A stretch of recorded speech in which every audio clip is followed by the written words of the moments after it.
Okay, so we're live.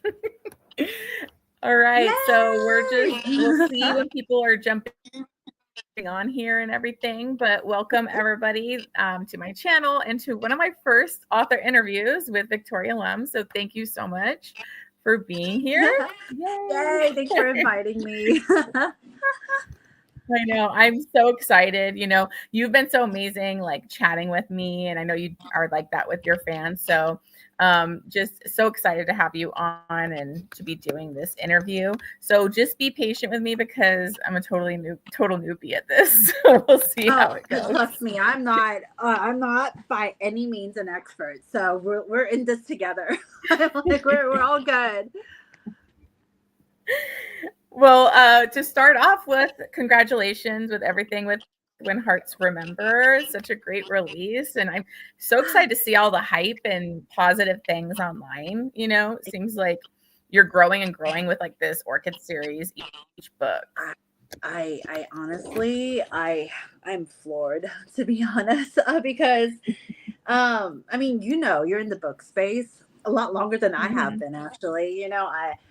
Um, it's a very crowded market nowadays. There's a lot of great authors, a lot of wonderful books out there, and um, but it's great for readers, but for authors is Yeah. sometimes a little bit more challenging to kind of find your readers or have your readers find you. So, I'm just kind of blessed that, I don't have anything Yeah. viral or anything. So everything's been what I call sweat equity, word of the mouth type of growth.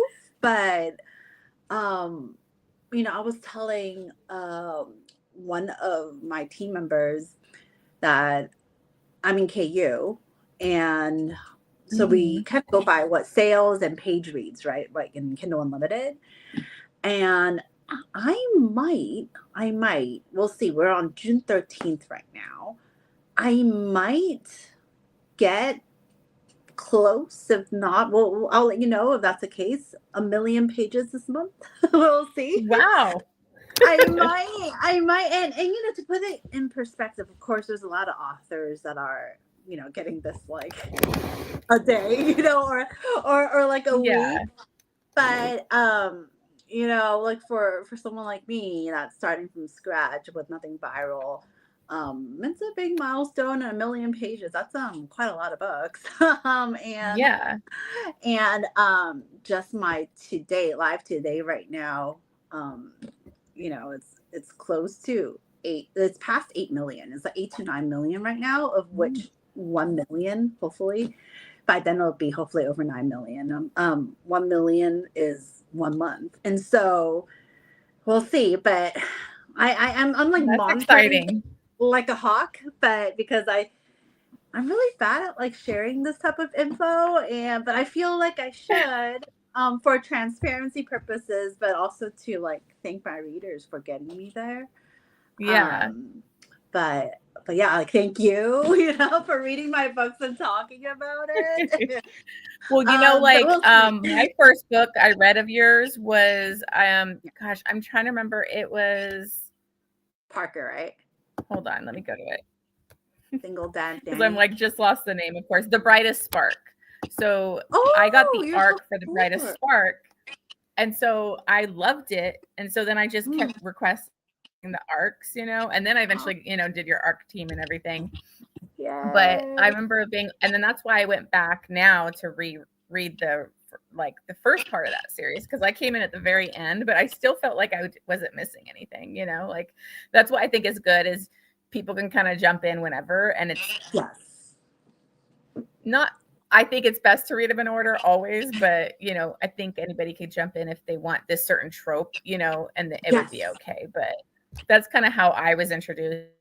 And when I was shocked when I saw you post that it was like 2 years, and I'm like, she's only been writing for 2 years, like, so that's really It's exciting. only been 2 years. It's March 29th, 2023 was when my debut came out. Wow. So it's what, 2 years and almost 3 months, almost 2.5 months. That's kind of how long I've been like published. And is But that 9 books now, or is that how many books total?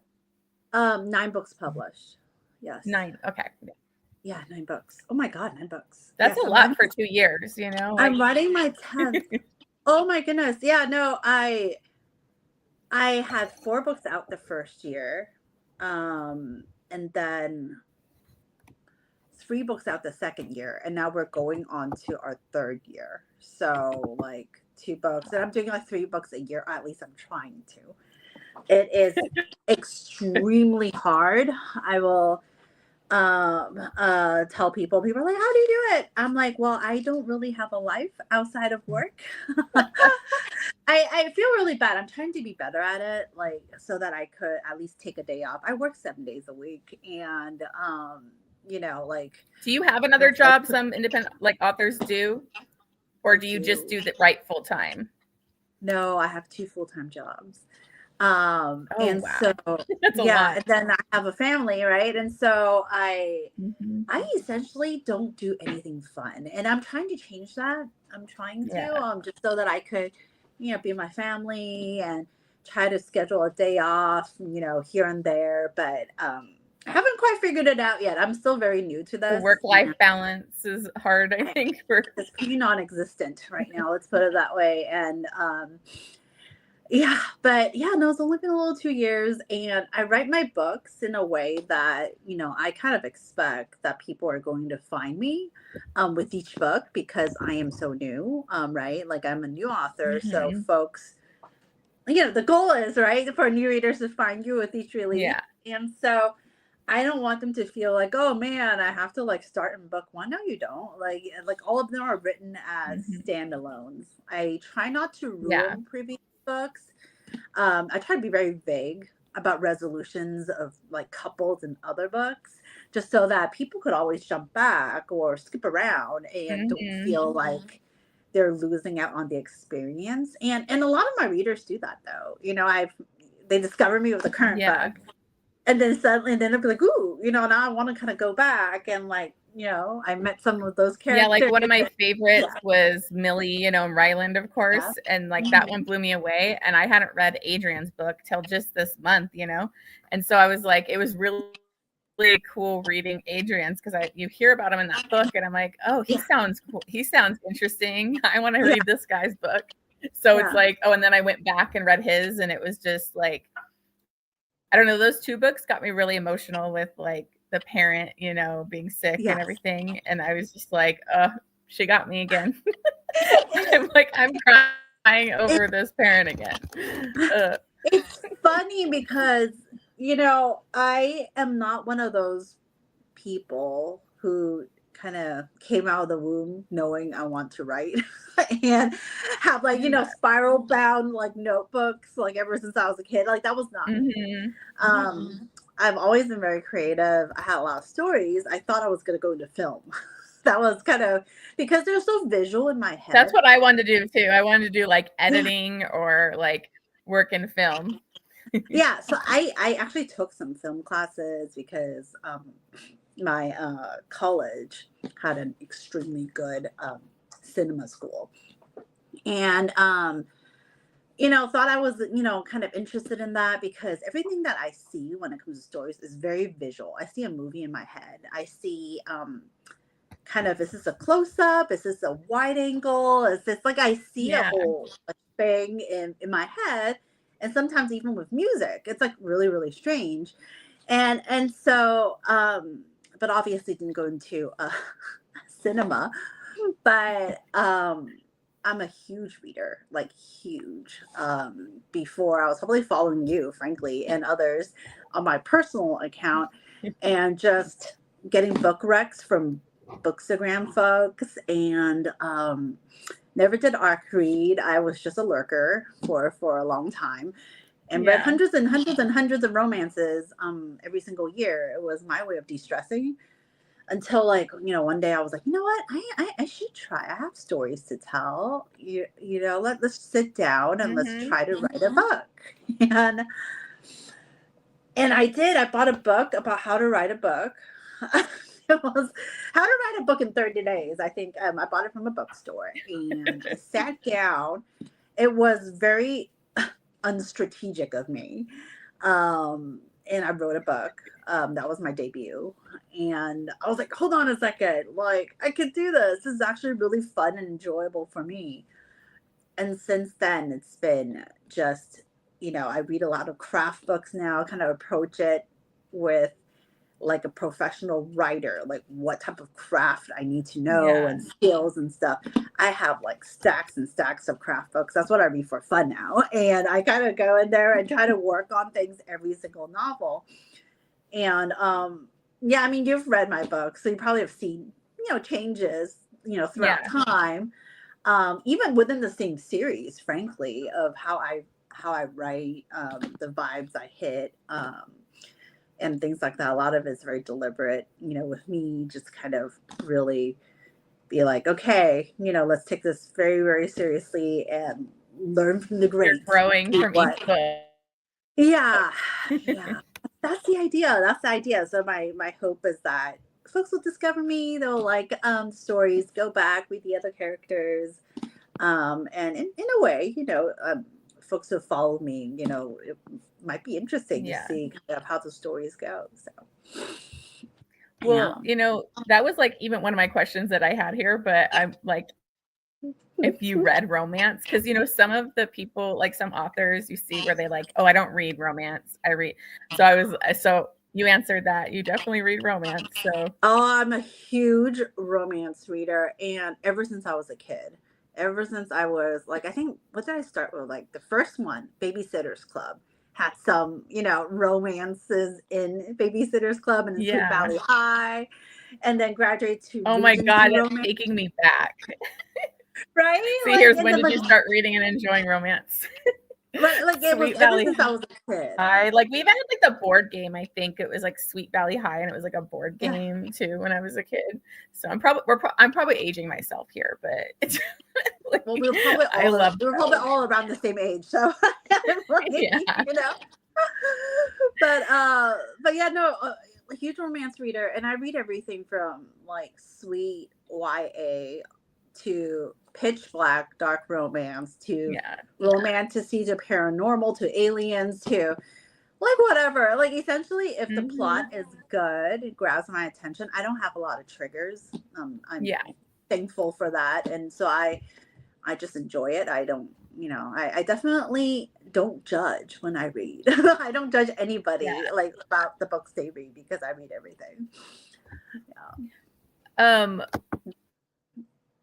Here's one of the questions was, for those not familiar with you, what kind of romances do you write? Oh, okay. Well, that's a great question. So probably should do an intro. See, I tell you, I'm chaos. We just went right into it, but we'll kind of introduce. It is, in case any of these viewers haven't read you before, let's do a pitch. Oh man, I mean, Amber, like if you like DM me, like I am like this in my DMs as well. But anyways, so I'm Victoria Lum, and I write contemporary, angsty, emotional romances that I always tell people, hey, I might break your heart, but I'll put it back together. By the end, they are definitely open door and spicy, but definitely plot and character driven, with the spice serving the plot. And yeah, so that's kind of what I write. Billionaires, dark billionaires.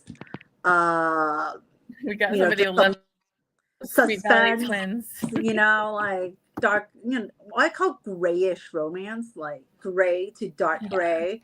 Depending on the reader, they might call me dark romance, or they might just call me just angsty emotional. Really just depends on the person. But I have folks that have never touched dark and they read my books, or they're, trad pub and that's what they read.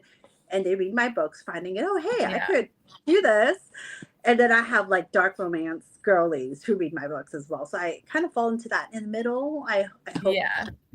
I'm definitely the dark romance. Like I read dark romance, but, and I will say, like, with you bringing up the spice, but like plot and character driven, that's much appreciated, because that's been kind of a pet peeve, I think, lately, is of mine at least, is like, when you read a book and it's just like constant smut for smut's sake. And I'm just like, it Yeah. feels like the TikTok, you know, like, Yeah. because it's easier to market the book that way. So you understand why authors do that, because it's harder to get the eyes on it. But it's like, I want the smut or the spice to like actually mean something, you know? So it's really nice when you get that like in the book. Yes. Then I have, what can you tell viewers about When Hearts Remember, your newest release? Okay. All right. See, this is why I love like viewers, because they actually keep us on track. Like, hold on, I'm doing this so I that I can put learn like about questions you. to keep me And your I'll try to current keep release. bringing it back to a flow, but we'll go wherever we go with this, we'll Oh go man, there. where the wind blows. You know, see, if you start following me, I'm doing a whole bunch of lives the last week and a half, 2 weeks, and every single one is different because we just gotta go.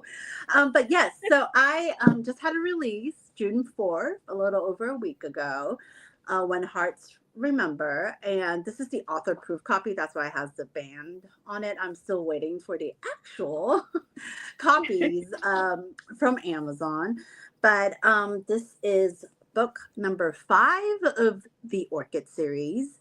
And I call it the orange book because if you look up the covers of my books, this series has a reverse rainbow cover. So it starts purple with Ignite, and then blue with Collide, green Surrender, yellow Awaken, and then Remember is orange. And I kind of, when we first started, I mentioned that, hey, you could read my books out of order. You could read them as standalones. I write them that way. I designed them because I kind of expect new readers to find me with each book. So definitely don't need to go in order. And When Hearts Remember is, this whole series is about, it's called the Orchid, and it's called the Orchid because it is an establishment that is actually kind of loosely modeled after gentlemen's clubs in Regency romances. That was kind of like my little nod. That is exactly how I viewed it. Do you read a lot of historical romance? Because I love historical romance. I do. I have all the first editions, Julia Quinn's and Lisa Kleypa's and all of those. We could go off, man. I have a lot of the mass market paperbacks. But for those who aren't familiar, and it's still there. I mean, in London, they still have these clubs. It's very exclusive. It's gentlemen, usually for the aristocracy. And, there's gambling, drinks, networking, kind of where deals are made. And things could happen. And so I kind of modeled it after those type of clubs, but brought it to the modern times. It's open to men and women, and I made it a lot bigger. So it's like there's hotel rooms, there's like top restaurants, there's a massage, anything that you could possibly want can be found in those 50 stories in Manhattan. And there's also 5 stories of essentially adult entertainment, sex clubs and stuff like that within that building that gets a lot of attention. But that establishment is called the Orchid. It's owned by an old money family called with the last name Anderson. And the Andersons have a lot of kids. They have 7 kids, 5 in the main line, 2 in kind of like half siblings. And When Hearts Remember is about the youngest Anderson's son, so number 4 in the pecking order, Ethan Anderson. He's the quiet one. He's always the one who has his, head down, reading a lot. He speaks when it's necessary, but he's not. He's an introvert essentially. He's a very quiet introvert, and it's pretty much a 2 love stories in one. It's the tropes are brother's best friend, amnesia, billionaire, obviously second chance because of the amnesia. There's a lot of twists and turns and some suspense. I always like to have a little bit of mystery questions for people to try to figure out. And it's pretty much about him and how he fell in love with a stranger. in a library because one day he walked into a library, he do some research. Amazon didn't deliver his package because there was a blizzard. So unfortunately, he needed something, and so he had to go to a library.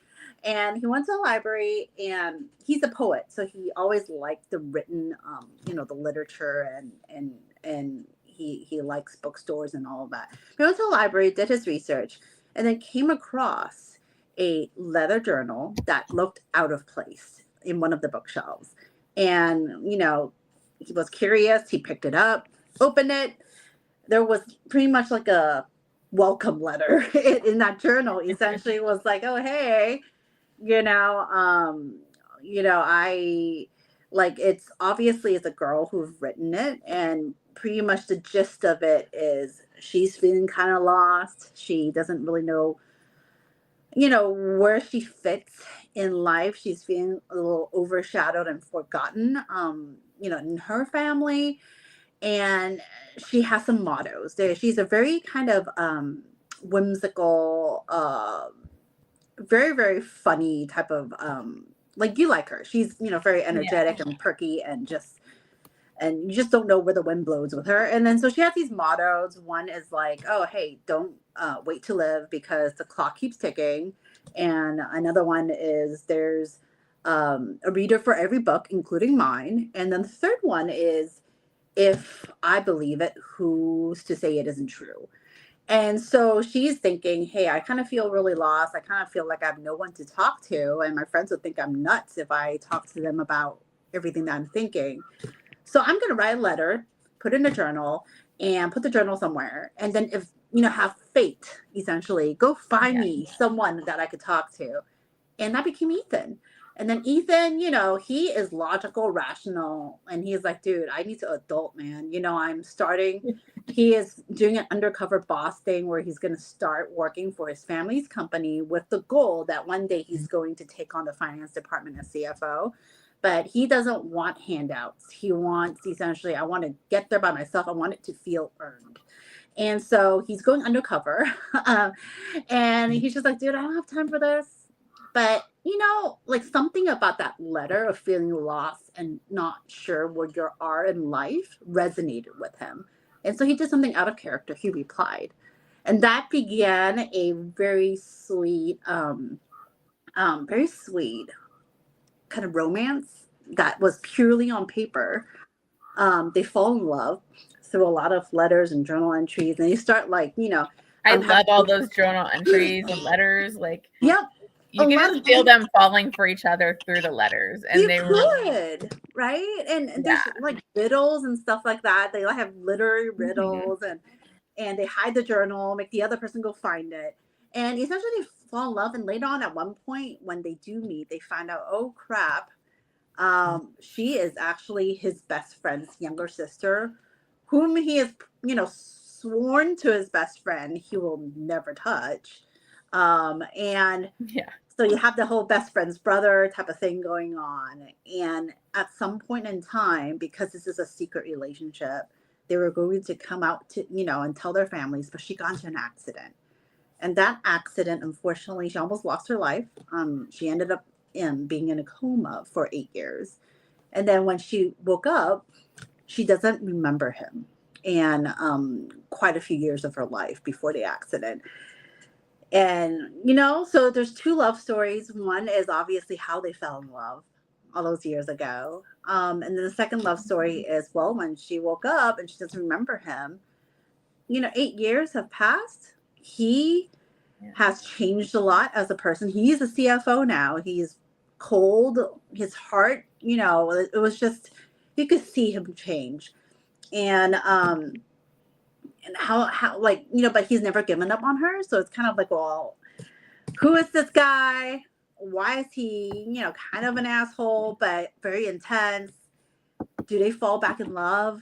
Can he win her heart again? Will she ever remember? And what on earth happened, for that Yeah. accident? Because that accident maybe, wasn't an accident. And so that's kind of, Mhm. in a nutshell what the story is about. It's the blurb kind of goes over it, the same way that I just went over it in Yeah. slightly more detail, but I not could too much say more. I was like nervous because I'm not usually a fan of Amnesia. Like I'm really picky. I get like irritated half the time or how it plays out or how long it goes on sometimes. But then, I loved this book. I think it's because it's also those two parts, and it's like Yeah. watching them fall in love, but like also watching them fall in love as like different people and her not really knowing who he is. Yeah. And just Ethan was just amazing, I mean, I think people were really falling in love with him because talk about a Yeah. dedicated hero for like sticking by her while she's in a coma for so long. It's just He so is a swoon though. He does a lot of things.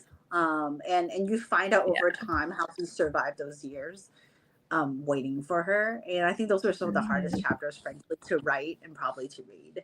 Yeah. But yeah, no, it's very romantic. I think it's probably one of my more emotional stories. I mean, all of them are emotional, but I guess Yeah. like this one is probably even within Victoria Lum emotional books, probably one of the more emotional ones.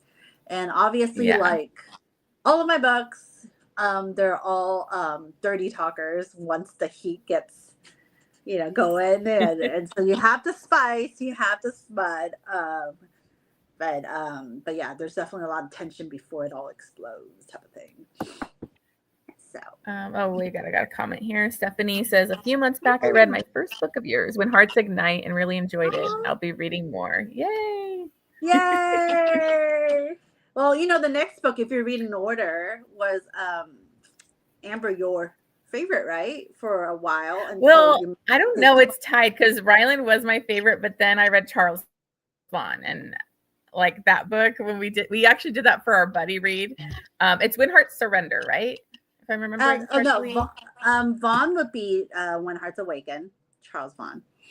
When Hearts Awaken. Okay. That's the one we did for our buddy read. And I remember like it just Yeah. hit me on like such a deeper, like emotional level. And like I was getting frustrated. I don't mean to bring up author drama, but like the stuff that I don't know if you know what Chloe Walsh has been dealing with like the attack over her book. But I have I'm like, heard. I think that it's important to tell like SA stories, Mhm. in romance, and it's felt realistic. I could connect to her story, and then I just fell in love with Charles. Like I just so those It, two are like my favorite one. I know. He's been in every single book as a side character until he got his own book, and I just felt Yeah, I really didn't bad. realize that till you posted that one day, and then when I was going back and reading the first series, I was like, oh my god, here's Charles is like in every one of It's these. like a where's Waldo, like you Yeah. just like to look for Charles. He pops up at like random moments.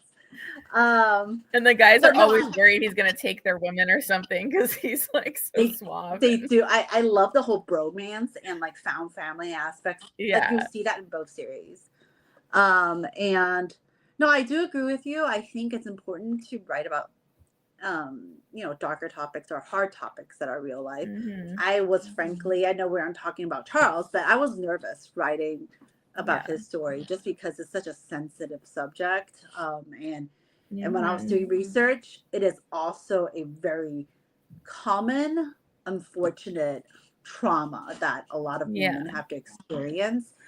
And I was afraid of doing it wrong, to be honest. I had two sensitivity readers, and thankfully, I think it resonated with a lot of survivors who yeah, I was glad felt like they were seen. I felt like it wasn't triggering to the point where they can't read it. They could read it, yeah, and it felt the sense that I'm getting, at least from a lot of the survivors who have messaged me with that book, is they felt seen, they felt heard. hmm It was somewhat healing, especially when you have someone like Charles, just kind yeah, of saying and doing the right things. hmm So I do that for all my books. If folks are new to me, I do tend to write characters that are broken for various reasons, or have trauma that they're working through, because all of us do, right? Like nobody is yeah, you know perfect. So yeah. yeah.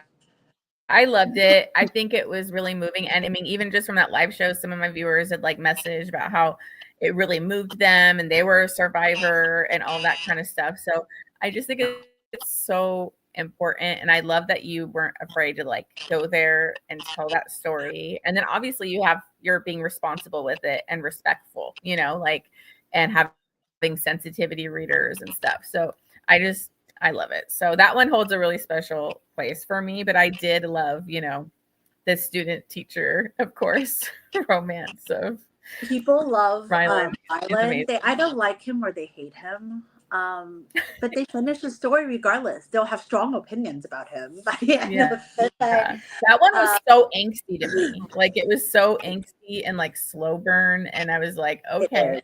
It And it is. had some of the primal play in it, which, you know, I like love primal play. Yeah. So I love that it like mixed that in there. I have a lot of Uh, random combinations of things. Let's put it that way in my books. yeah. Yeah, you're gonna get something good, you know, but it'll go with the story, correct? It You will know, go with the it'll story. I fit. always question how I'm going to make it work, but it always goes with the story because I listen to the characters. So that's kind of my number one Yeah. rule. Oh, Oh, I where would I accidentally hit recommend? that. Where would you recommend people start with your books? Like anywhere or like start from the beginning? I always tell people to go by tropes. Go by whichever trope that you love.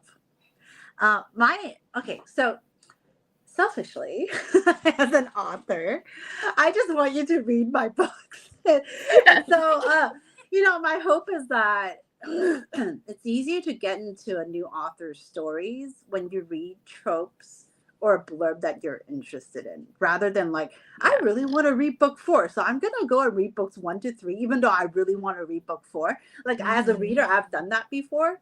And I'm just like, you know what? Like, read book 4, man. Read book 4. And if you Yeah. love it, you like it, hopefully you go back and read books 1 to 3. I try to write them as standalones, like I said, uh, and try not to spoil previous books. Now, I would caveat it as, hey, there is a chronological timeline to it. So obviously, if you read book 4, you might see some couples have already paired up together.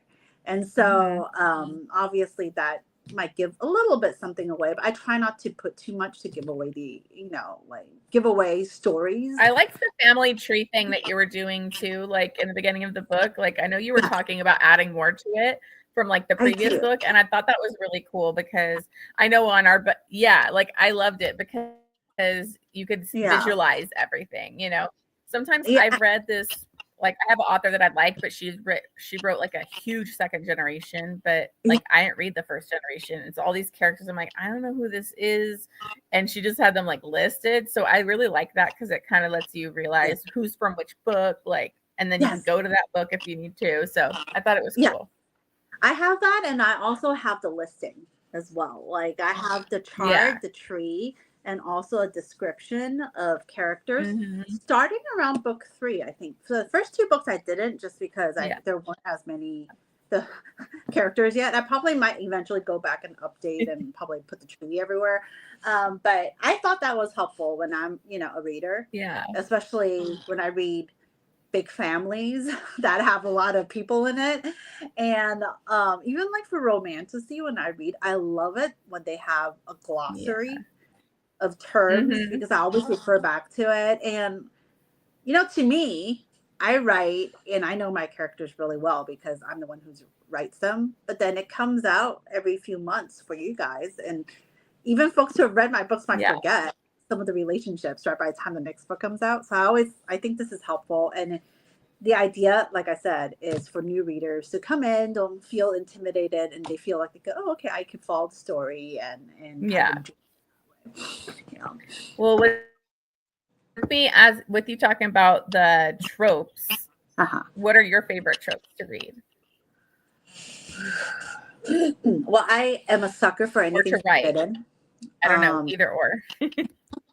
Yeah, so like anything forbidden. I just love, and this is funny because I think in real life I will like not do it. I'm like a rule follower in real life. But in books, I love forbidden stuff. Like, oh, break the rules, true love wins. I Yeah. don't care. Like, I like the tension with that.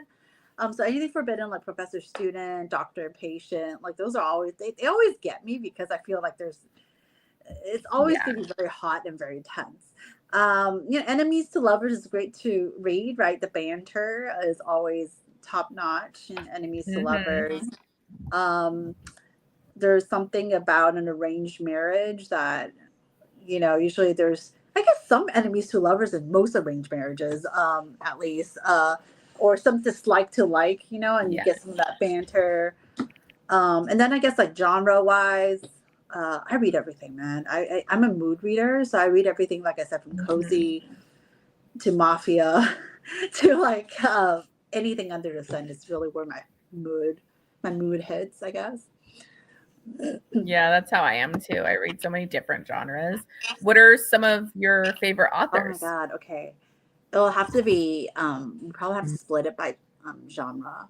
Uh, so if we talk about YA, um, I like Stephanie Garber. I think that's her Hmm. name. Stephanie Garber, the Caraval series, or hopefully I Yeah, pronounced I that need right. to read that series. I've had it on my Um, TBR forever. it's really good. I like Marissa Meyer, the Lunar Chronicles series.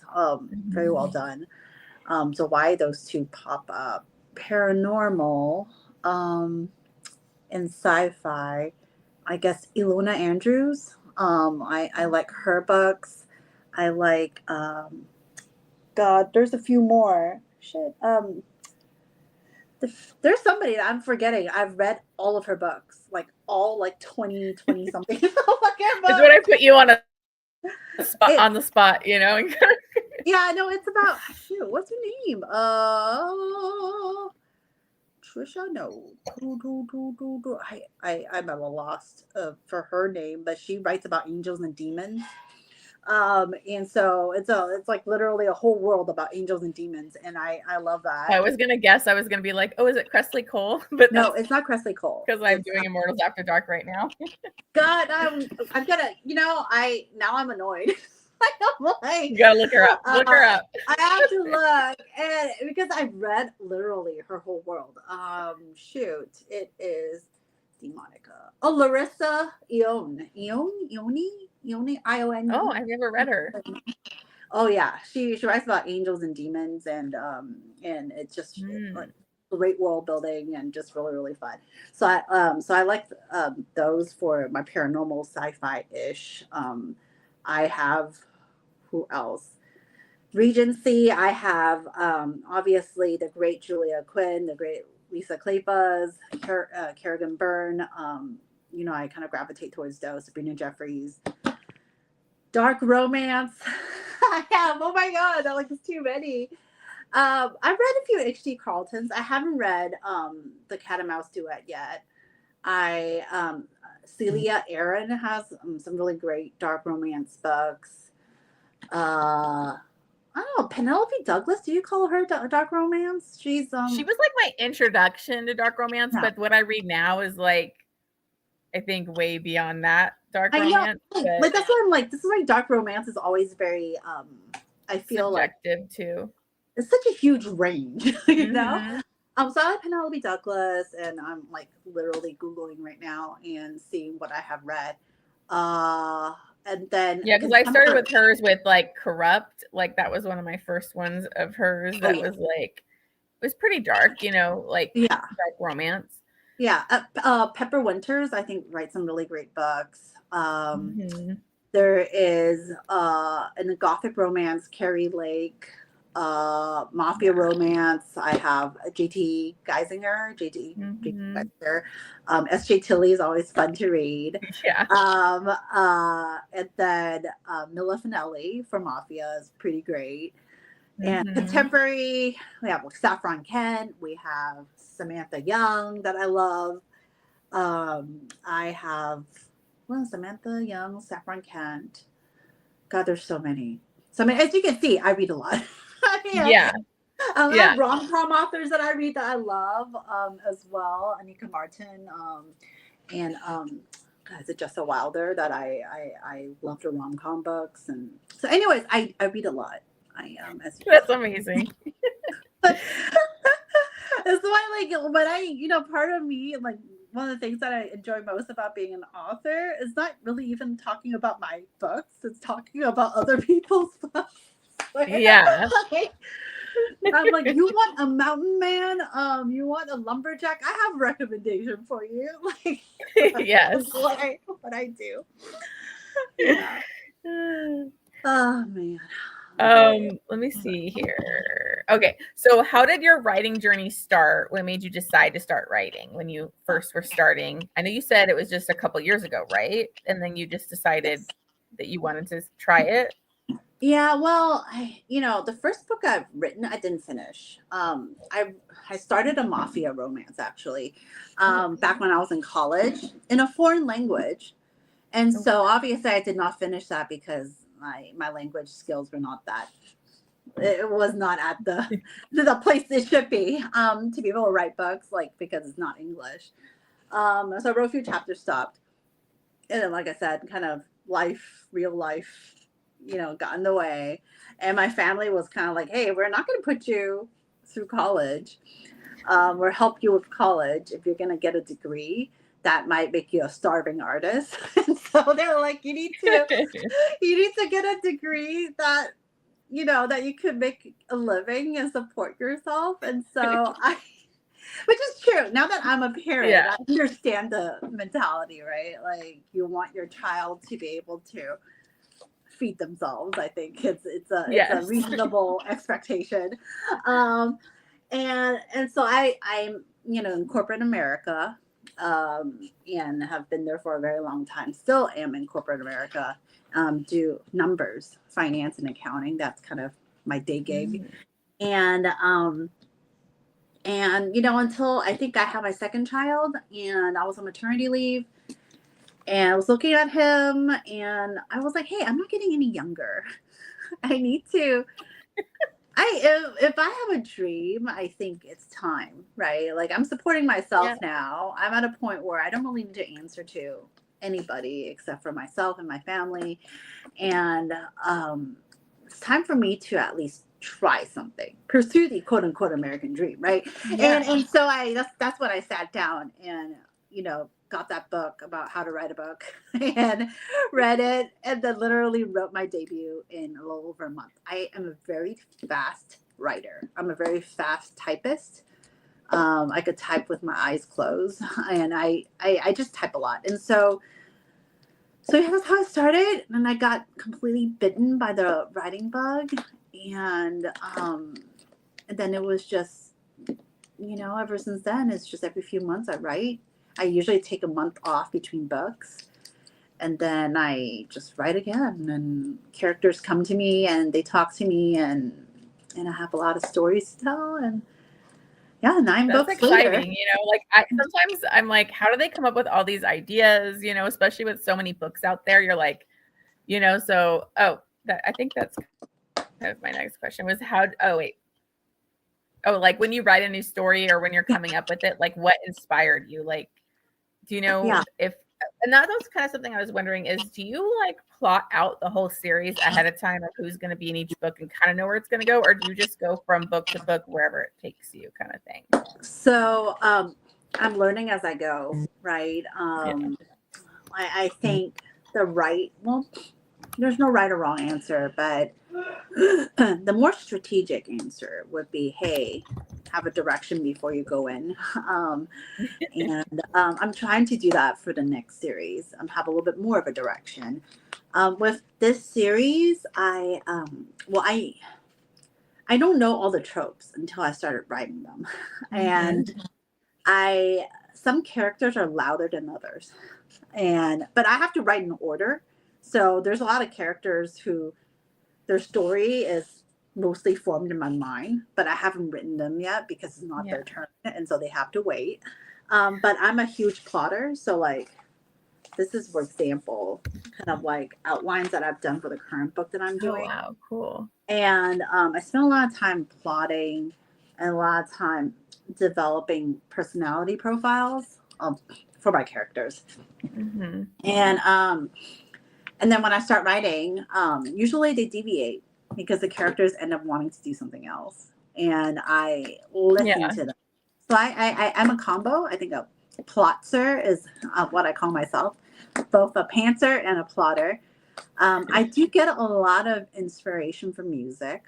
Not when I'm writing though. I write in silence, but usually it's when I'm driving. If I'm listening to a song, and this goes back to my roots when I thought I was going to go to film, was Yeah. when I listen to music, I have a whole music video I'm directing in my mind. And that has always been the case for as long as I remember, where I'm like, oh, like I have camera angles and the whole story for this whole, 3-minute music song. And I still do. And now those snippets that I'm seeing when I listen to a song are actually scenes in a book. Yeah. So they really like Charles and Taylor, for example. For the longest time, I don't know what story I'm going to tell. Like I know that she's a trauma survivor. I know it's enemies to lovers, but I was drawing a blank for the longest time.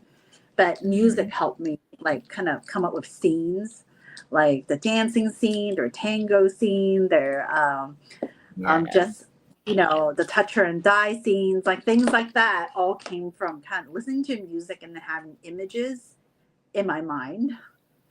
Yeah, I So love that tango scene when they're dancing together, like, was just, like yeah. you could just see it, like, again, like, I'll see it like it's a movie or something, and it was Mhm. it was so cool, just Yeah.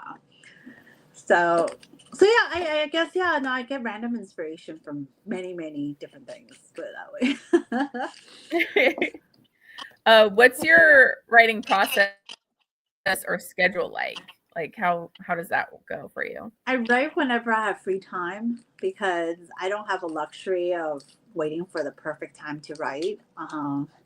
Just there's so much going on in life that I just have to. Yeah. Whenever I have a free moment, I write, and I usually write in the mornings, like really early in the morning, if I could get up, because yes, before the workday, and usually I'm least amount of stress in the morning, I guess, in that sense.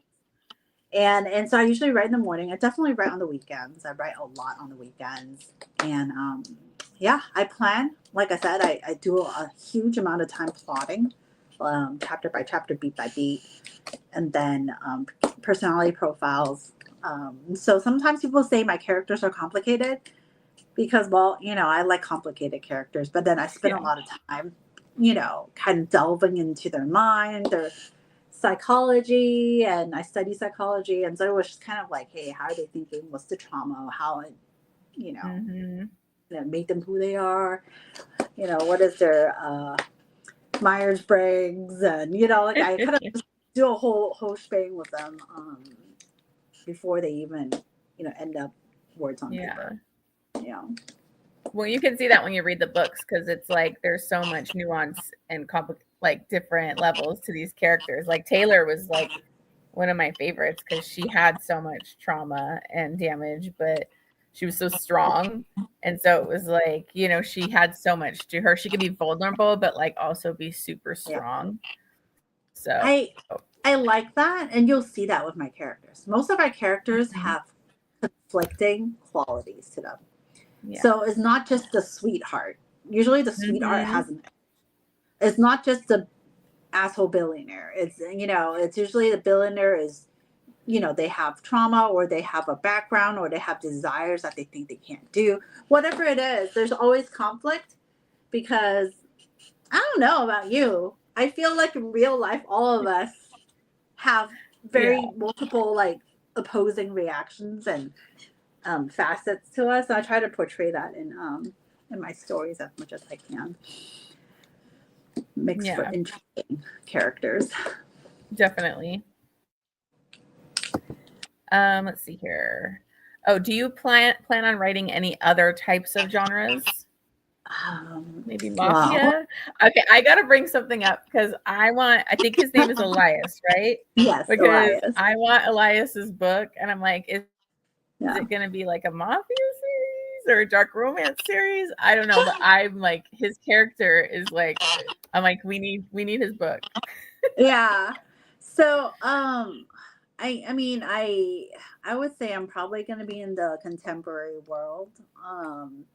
But where in the contemporary world, right? Like, I think my books have billionaires, dark billionaires. I consider Elias as the morally gray, dark billionaire type. Yeah. So I have a next series after the Orchid, right? So the Orchid ends with the next book after When Hearts Remember. So book 6 is When Hearts Unravel. That's the one that I'm writing right now. It's gonna be red to complete the rainbow, and the rainbow schema and the spines. Spines aligned to Yeah, I love how the books look. Like I love the yeah, covers and that binding, how it's gonna do the whole skyline. Like I think that's yeah. really cool. I really love it too, and I can't wait for all the books together. But after this next one, When Hearts Unravel, which is already up on Amazon for pre-order, after that one, it's gonna be a new series. I haven't named a series yet, but it's going to be Secret Society, Organized Crime. Uh, and guess who's kicking it off? Elias is gonna get book 1. That's what I was hoping. I was like, okay, because he can't really. I'm like, we can't put him in like we're dealing with the Andersons and stuff. I'm like, he's a little bit too morally gray compared to them. He has his own issues. So if you have been reading The Orchid, you will see organization called the Association, kind of like Yes. big bad Illuminati in Da Vinci Code. If you have seen that movie, very rich people who are trying to infiltrate multiple, governments and, mafia, bratva, like all of those organized crime folks are afraid of them because they're so powerful.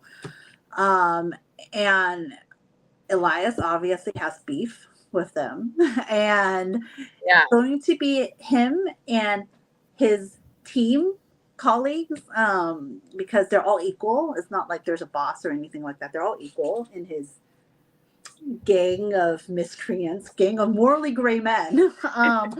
And they're going to take this organization down and unravel it. And so it's going to be like that. It's, I guess, that's exciting. I'm really excited for that. Yeah, like it's a little bit like, I want to say, I'm trying to think if there's a organization that's kind of close that I've read. I guess I read what kind of reminds me, it's not the same, but like, I don't know if you've read Serena Ackroyd, but like her 5 Points Mafia and like the Sinners and Saints MC or whatever, they're like all like against this big, secret society that's in the president's, like the president of the United States, all these high congressmen type of thing. So, and they like go after them for multiple, it's like so many books. They're a part of that. Yeah, it's kind of going to be like that because I kind of drew from the idea of like, is it the Masons, the secret society? Like they, I think it's called Masons, right? Is it called Masons? Masons? Anyways, that's supposed to be like, a lot of kind of hush hush deals and stuff like that, right? So it's going to be about that. It's going to be secret society, morally gray. There's going to be pew pews, as we call it, and like gangs and definitely grittier. But I'm going to have, I guess, my brand of angst, right? Because all of my books are angsty and emotional, and like to me, it's gonna be like that. But now it's just there's gonna be more bloodshed and maybe slightly more unhinged behavior, slightly. But yeah, so that should be the first release of 2026. Okay. Yes, once the Orchid novels. That's exciting. Now, I don't know if you would do this, but this is a selfish question. Do you think you would ever write an MM romance? I mean, you're not the first person to ask me. I've gotten that before. I've even gotten where some people are thinking one of the Anderson brothers is, going to be paired up with a guy because, and I totally could see him being paired up with a guy, but no, not right now. Just mainly because I don't read enough MM. I don't read enough MM. I've read a handful, but I like to go in knowing what genre expectations are, and I feel comfortable enough yet where I feel like I will do it justice. But I have read some. I have enjoyed them. It's I'm a relatively new MM reader, and I have enjoyed them. I won't cross it Yeah, I off think the it's a list. difficult one to write, like you have to really like be ready for that. But Yeah. I just love MM romance. I mean, they're really good. Like the ones that are like Hmm. really well written, like they're really good. I've read MMF romances as well. Like if you read Pam Godwin, Yeah. have you read Sea of Ruin? Yes, Sea it's of one of Ruin. my favorite books. It's See, very Pam Godwin triggering. is like my favorite dark romance author. She's my Oh yeah, like, see, I like her books too. hmm, So, and she's such a wide range too, because not all her yeah, books are equally dark. Like she has billionaire romances as well, yeah, professor student, and she hmm, has had, dude, pirates. I mean, yeah, so I read her books too. But I mean, she writes good MM. And Mila Finelli, her mafia romance, the hmm, Last Kings of Italy, had an MM romance. I thought that was yes. pretty well done, and so I Yeah, enjoyed I that. love that series. I like my favorite MM though is Rena Kent's God of Fury. Like, Oh yes, that was a good one too. That was yeah, like probably I my cried favorite. so hard when I read that book. Uh, I just loved it so much. And she had never done an MM, yeah, and so it was like I thought no, it's like one of my favorite MMs of all time. And the it was. audiobook, I just reread it listening to the audiobook, and it was so, so good. Which I'm going to ask that question now. Do you plan on doing audiobooks? I know they're pretty expensive and hard to do when you're starting out, but I just always like, I'm like, oh, I wish this is an audiobook too, because I listen to a lot of audiobooks. Trust me, I wish all my books were audiobooks. And that's why if you go on my Instagram, I think was it a few weeks ago, I had some narrators because it was ANHPI month in the month of May. Mm-hmm. And they were some narrators were just doing this for free, just to spotlight Asian Yeah. authors. And I got them to narrate one piece from When Hearts Surrender Maxwell. His oh my gosh, his speech was great. It's like, you think this is a game speech? I got him to narrate that. um and I got other narrators to narrate Belle, his counterpart, arranged wife, Yeah. snippet as well. And I was just like, oh my god, like if only That'd I be could so just do this for amazing. a whole book. But like, to be honest, I mean, I wish I could. Like it's Yeah. expensive, like $8,000, like for a duet, and my books are not short. Yeah. And I like at this point in time, I don't have plans, just because I would much rather use that investment to write and Yeah. publish more books. But someday I hope I could Well, grow big enough someday we'll where get I there. could invest I've in. seen authors like I know like Jagger Cole is just now doing audiobooks and he has like so many like a backlist. He's a big So author. He has a huge yeah, fan. like So it's crazy to see how many books some of these authors have and it's like they haven't really got it. And it's I was on another author's arc team and then they were doing like an ALC team and she had to basically say I can't do this anymore, like I can't do the ALC team. She still does the audiobooks but it was like financially it wasn't like working. it And is. so you get bummed out for authors because like you want them to be able to, because the audiobooks will get them out to even more people or whatever. But it's pretty like when you hear behind the scenes of what it takes to get the audiobook Yeah, and it's all that really kind of stuff. it's the cost, to be honest, right? Because I Hmm. mean, like 5 to 10 grand, it's a lot of money. And then, I mean, audiobooks are Yeah, definitely expensive, I think, to buy. But like Audible, and they keep a huge yeah, chunk. Like they like even print books, the books that I write. I mean, we get like dollars. We get dollars. yeah, Like if people buy my books from Barnes and Nobles, for example, like it's online on Walmart, Barnes and Nobles, it goes through Ingram. I always tell people, very transparent. Unless I jack up the price hmm, to be higher than Amazon. If I do that, to be much higher than Amazon, then maybe I could make the same amount as Amazon. But if I don't, and I keep it very similar to what Amazon's charging readers, I get $1 maybe for each book, maybe a wow, dollar. And crazy, if someone returns the book, I pay money. I have to pay out of my pocket beyond $1. So I actually go negative if someone returns it. So that's why I'm like, even print books, it is Yeah. no small feat, I think, to even publish a book. Unless you do it all DIY. Like, I have some friends that I know that are like, hey, I just can't afford to hire an editor, so I have maybe critique partners, or I Mm-hmm. cover, or whatever it is, which is great. And if you choose that, then you could keep your costs low. But I have a full team, and because I have Yeah. multiple editors. I have 2 editors, a proofreader, professional cover designer, and so yeah. I mean, the book production cost is definitely not inexpensive, and audiobooks is so much more. so, Yeah. so you gotta be, Especially getting like those specific narrators and the production. It's just like, and it I worries can't me, imagine. to be honest, too, because there's been some scandals when it comes to narrators too over the years, Mm-hmm. where um, just multiple horror stories of just behaviors that came to light or whatever. And I don't have any quote unquote, like, I haven't done my research or anything to know if there's merit or not. But the idea of an audiobook is that it's not only about your story anymore, it's also about the actor or Mm-hmm. actress portraying your characters. So, I mean, this happens in movies, right? If there is Yeah. some bad behavior in, or scandal associated with an actor and an actress, it could tank the movie, and Yeah. same with audiobooks too. So, I mean, that's like added concerns too, on top of Yeah. the cost. When And then you first started writing, like, and you were doing your first book, did you just put it up like, because I always am curious how that works. Like, did you just publish it where it like goes to Kindle Unlimited, or like, yeah, did you work with a publisher or whatever, or self I do it? I did it through Kindle.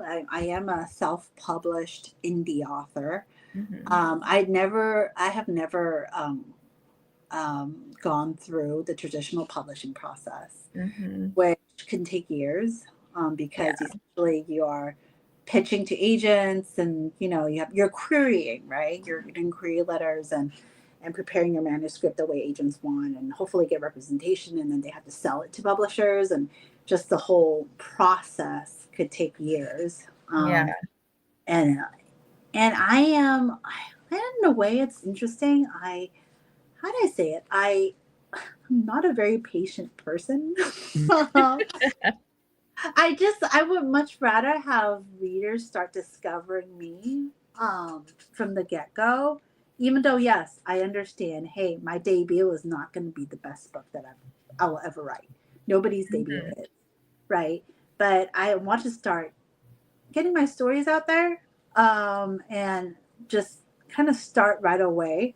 But the corollary is I'm taking all the financial risk, because if you're Yeah. going traditional publishing, your publisher is taking all the risk, right? It's a little bit of a pro and con thing, and I think both avenues are great, and I love that writers and authors have Yeah. that ability to do that. But I've been self-published since day one. Um, Well, and I've seen drama happen with people like indie authors that went traditional publish, and then like their book is going out to people that probably weren't expecting it to be this dark or this whatever, and so then they'll like review pretty harshly, and it's like, so when you, I don't know, with indie authors, I think we discover them and we become big fans and we follow and get all their stuff. So I don't know, I think it's kind of hard, like either way. Like I've seen like put like a lot of drama go on with authors that all of a sudden getting discovered from like being traditionally published, and yeah. Me, but to be honest, though, I would say I don't think it's even traditionally published per se. I think mhm, it's also books going viral. yeah, Um, so I'll tell you, one thing. My most popular book is my lowest rated book on Goodreads, which is always shocking for me. I don't delve into it, but I monitor just to see kind of how things are going, yeah, the releases. And it's not low. I mean, it's still very close to a 4. It's like 397, I think, or something like that. But it's my most popular book.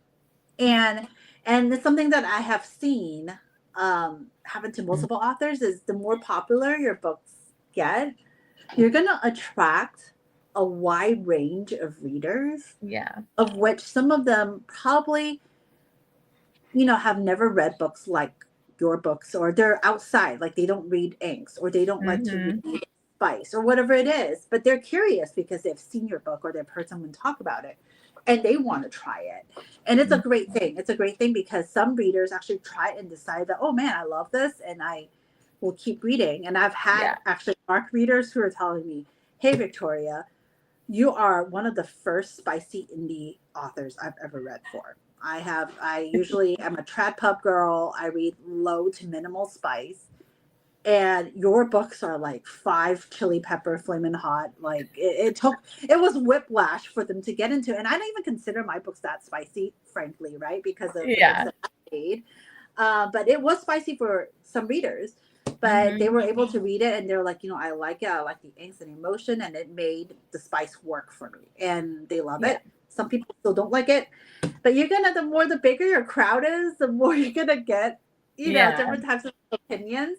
And so I think like going viral is gonna do that. When you go trap pub, you're entering a different crowd as well. Yeah. Folks that visit bookstores versus buying online. It's Mhm. going to be a different group of people. And then so that's going to happen as well. I feel like so Yeah. it's a good thing. I think it's a good thing to reach a broad audience. Mhm. Just tell people not to get too hung up on you know the negative Yeah, feedback. any negativity or It's going to come with the territory. I think the bigger you mhm. get. That's what I think would be so hard to be a writer, like to have like hear the negative or something about something you created, like I just think, you'd have to really have a thick skin because I would probably get like upset if I I saw am like one of these the negative weird ones. reviews. I am a weird one, and I know that, and I embrace my weirdness. I actually love feedback, both positive and negative, Mhm. and especially critical feedback, because I recognize that I will never be objective when it comes to my own books because I see a movie, I'm attached to the characters. Yeah. But how does it translate on paper to somebody who can't read my mind? Like, I'll never know. Like, right? And Yeah. so the only way for me to know is by feedback. Obviously nobody likes trolls. Nobody likes people who are like, sending threats and stuff Yeah. extreme behavior notwithstanding. I think it's okay if you don't like my books. I think it's great. Like, or if you're like, you know what, I love these 3 parts, but these 2 parts, I don't, not a big fan. I don't get Yeah. offended. I don't get offended. In fact, usually if I know that reader well enough and they're open to it, I might even ask, hey, are you open to giving feedback? And if they are, say, yeah, sure, why not? I've done that in the past. And where I'm like, okay, can you tell me um, what you liked, what you didn't like, and just be honest, like brutally honest. Don't worry about offending me. I do remember And they you will tell like reaching out too because you were like, "Do you want me to join that live show?" And I was like, "Oh, I don't know," because sometimes we get like harsh on. But then like why. you did watch it and you were like, "Oh," and you actually took the stuff that the other, Yeah, my other co-hosts were saying, about like certain like the plot reveal at like the end or whatever. And so it was kind of cool, like because you were just asking for feedback and taking it in, and I was I, like, I, "Oh, I want to be respectful too because I know yeah, it could feel like an overstep to some readers, right? I don't want to be in their space without permission. So mm-hmm. I always ask if I want feedback. It's hey, no pressure, usually via voice message. Um, I'm just trying to improve, and I Yeah, feel like I can't improve if I don't know a non-biased, well, non-biased as in not me, because it's all subjective. It's all subjective, but how it resonated with other people, and I think that's part of the reason why in my stories you might see it slowly shift. I've worked multiple things where my books, I'm trying to make it faster, more page turners. I cut out a lot of description. I love world building. I love world building. Some people yeah, love it, some people hate it. I don't think I'll ever run away from describing things, but I've tried to hone it down, like, kind of just like move it Mhm. along, if it's not important, don't describe, like, let's just move it along, there's various different things I've done, to base on maybe feedback that I'm hearing, because I want a good reader experience. Now, I'm not going to please everyone. Yeah. There's authors that I love, and I don't love all of their books, right? Like, there's hits Mhm. and misses for everyone, which is fine. But I want to make sure that if there is objective things that people are noticing, or are not, they don't enjoy as much, and I see it in multiple people's kind of feedback, or if they tag me in the review, I don't mind.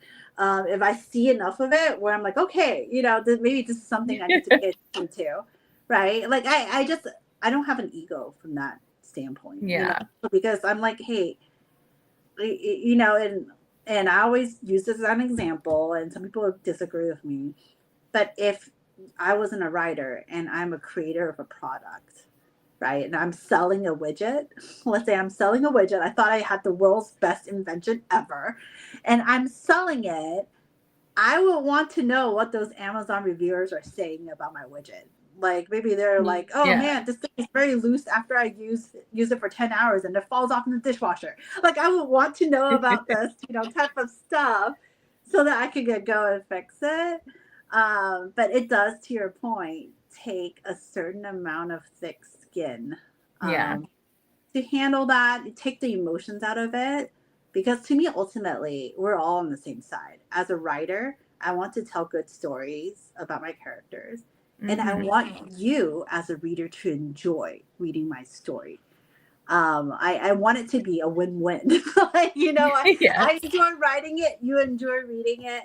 And so for me, it's all on the same side. Like, I want to make the next book even better for you. Like, that's um, kind of my goal.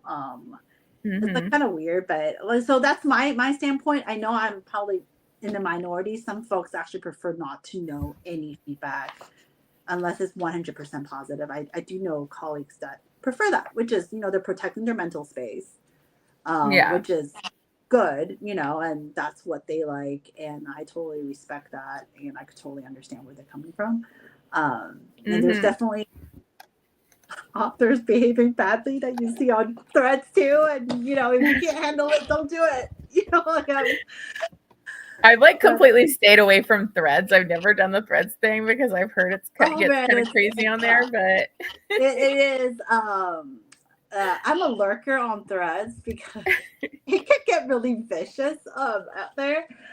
And I never feel like I have, like, snappy things to say. But it is entertaining sometimes to see what yeah. the discourse topic du jour is. And I might be eating lunch, and instead of scrolling, I don't know, scrolling gossip rags, I would be scrolling threads now, just to see, like, what people are Yeah. talking about. But Yeah. it's Oh my god. I know. Um okay, hold on a sec. Let me look at my questions here. Do I have Oh, okay. Who is your favorite hero out of your books? Do you have a Oh, favorite? it's so difficult. It's like asking me to choose my kids. Like, who is your favorite kid? Who's your favorite child? Um, it's hard, right? I like them all for different reasons. But I do have a type of hero that I like personally as a reader. And I like the devoted, like really devoted hero type. Like Mhm. the broody, grumpy, slight asshole, devoted hero. Um, I love those types of heroes as a reader. Yeah. So with that lens in place, I guess I love Maxwell. He has hit those check marks for all of it. Mhm. Definitely Ethan is up there. Ethan, he is not as assholery as I usually enjoy in my heroes, Yeah. but he is devoted, capital D. Like, I don't The know most who could. devoted, I think, out of all of them. I Like, know, right? Like, I just honestly, I've had like reviewers actually tag me, and I'm reading it, because they tag me, and it's on, I share it with, on my Instagram. And I think one reviewer was like, dude, if you don't like Ethan Anderson, I don't think you even know what you like. And I was like laughing. Because I'm like, I can see that sentiment, because he's so, like, you want a man like that to love you yeah, like it's, yeah. And so, like, it's hard for me not to love him based off of how devoted he is yeah, to Alexis and what he's done for her, even when she was in a coma, and yeah, he's not perfect. He definitely is not perfect. And I like that about him too, is that yeah. he's not like just a stereotypical perfect dude. He has his flaws, but man, is he devoted. You know. Mhm. So I guess I like those two the most so far. Yeah. Yeah, I love them. Yeah. So many good heroes. I don't think I even put this on here. I don't know if I put it on there, but do you have a favorite heroine out of your books? Favorite heroine. I hmm. I enjoy writing Alexis the most because she is so random. Like, Yeah. I felt like she's such a random free spirit. It was hilarious for me to write. And it was also like, I feel like I don't have to censor her. Like, she, like, whatever just blurts out of her mouth, I could probably keep that, in the Yeah. book. And it's gonna be like random things. Like, she has like weird lines, like, what would you do if the world doesn't have bacon? And I never thought that would be in a book, but that's what she wanted me to ask. And I asked that, and obviously Ethan was charmed by her, and I was charmed by her too, because she's so Yeah. quirky. It was fun for me to write. And it was fun to write her. And she's also, I think, very strong as well, given what she's gone through. So I like the Mhm. balance of how cute and sweet and also tough she is. It's a Yeah. good balance.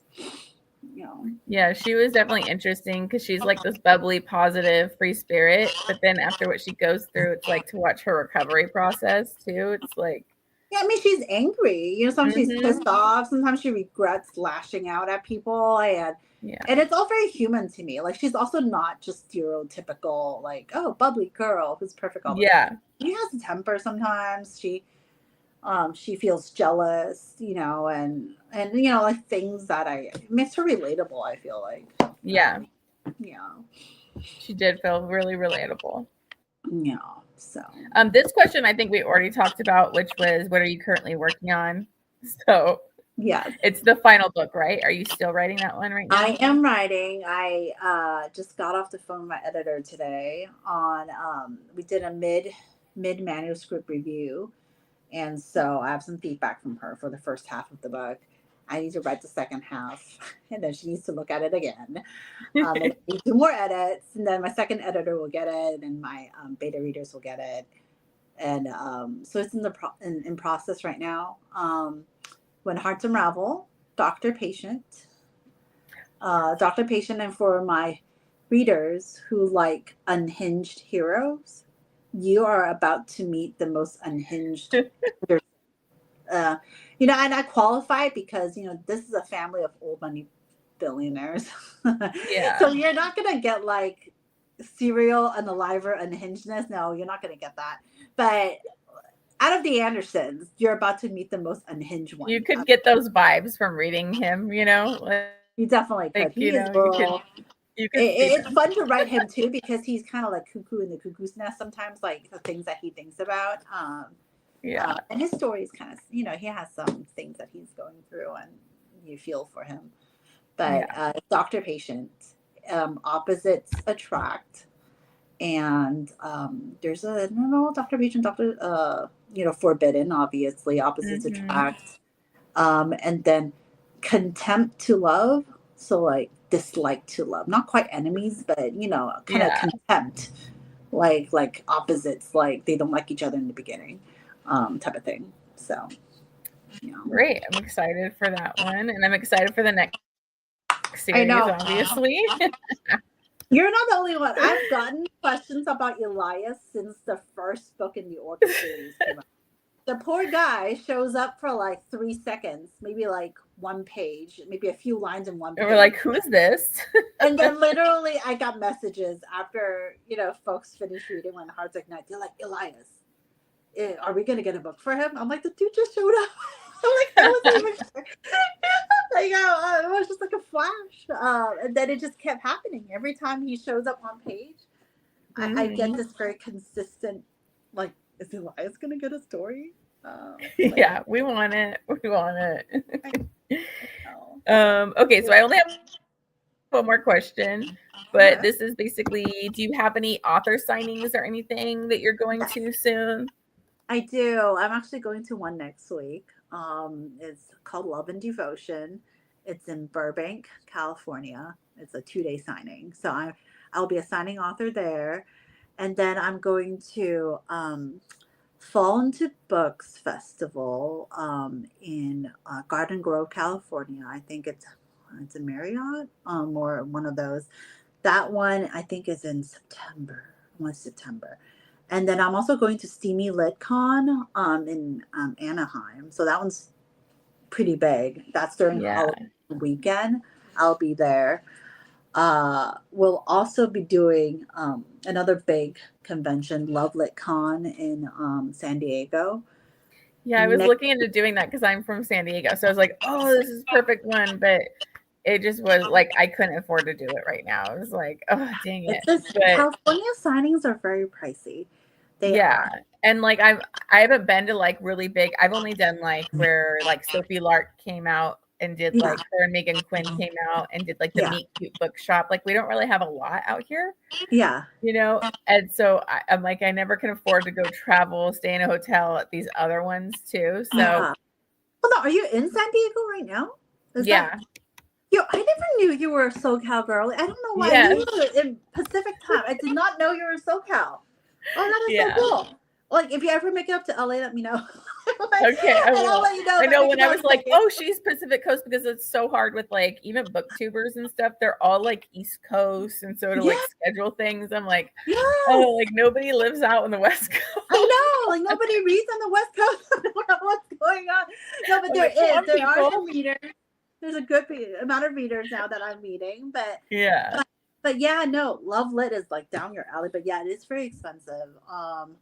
It's not cheap, but then it is 3 days though. Like it is a 3-day convention, which is I was debating it, but we're like going on a trip to Hawaii in July, so I was like, I need to like conserve the money for the no, I totally get it, and but I mean the orange, like if you could swing Fall into Book Fest, like drive up from San Diego, that one's extremely affordable. A lot of authors are going to be there.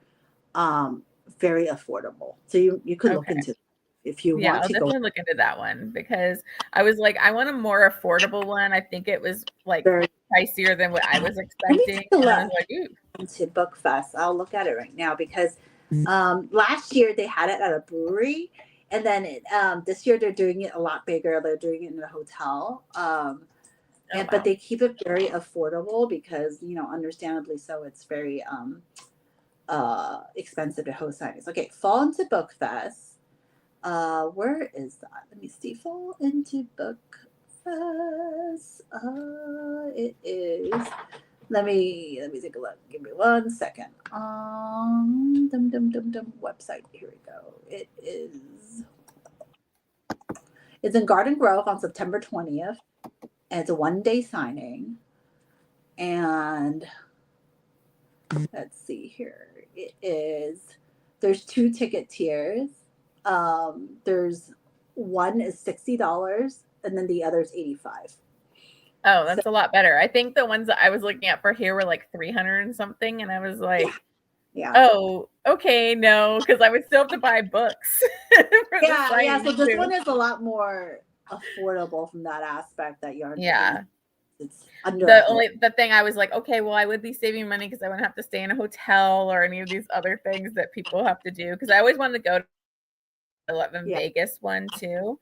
But I'm like, oh, it's probably pricey with like staying in a hotel and all of that. Yeah. And they're also taking volunteers, by the way. So if you want to look okay. into that, they have volunteer applications and influencer applications right now. Oh, cool. And a lot of these book cons do that too. They actually take Mhm. influencers and volunteers, and you get either a discount or you get to do it for free. So, Yeah. So there's that as well. So, but I'll be doing a few, and we'll see how it goes. That before I commit to anything more. Yeah. Well, that's exciting. You're going to quite a few book signings. That'll be fun. Yeah, definitely. So, yeah, very excited. Hopefully get to meet more readers and see how it goes. I'm excited. Hopefully, folks discover my books and they like it. And yeah.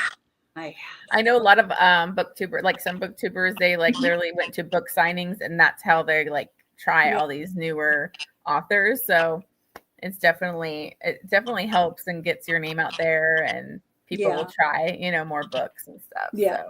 Yeah, no, for sure. So awesome. Well, thank you so much for doing this with me, Victoria. We've almost been on here for an hour and a half. So I know, like I said, that's why when you're like, hey, it's the first time I'm doing it, I'm like, oh, I'm very, very casual. Yes, you made this very easy for me. No, you did a great job. So, but thanks for having me. Thank you for joining me. Do you have anything else you want to bring up or anything before we get off? No, I'm good. And for folks who are interested in my books, you can find them on Amazon, Victoria Lum. You can find signed paperbacks and even unsigned paperbacks directly on my website, victorialum.com/shop. For folks who don't like to shop on Amazon and don't want to do author shops, they're also on barnesandnobles.com, walmart.com, and a lot of online bookstores as well. So, yeah. Make sure you check her out. Try the Orchid series because I have 2 books that I gave 6 stars to. So, I definitely am a fan. So I'm biased. I can admit it, but thank you so much for having me. Thank you, Victoria. Okay, bye everybody. Bye. Okay, bye.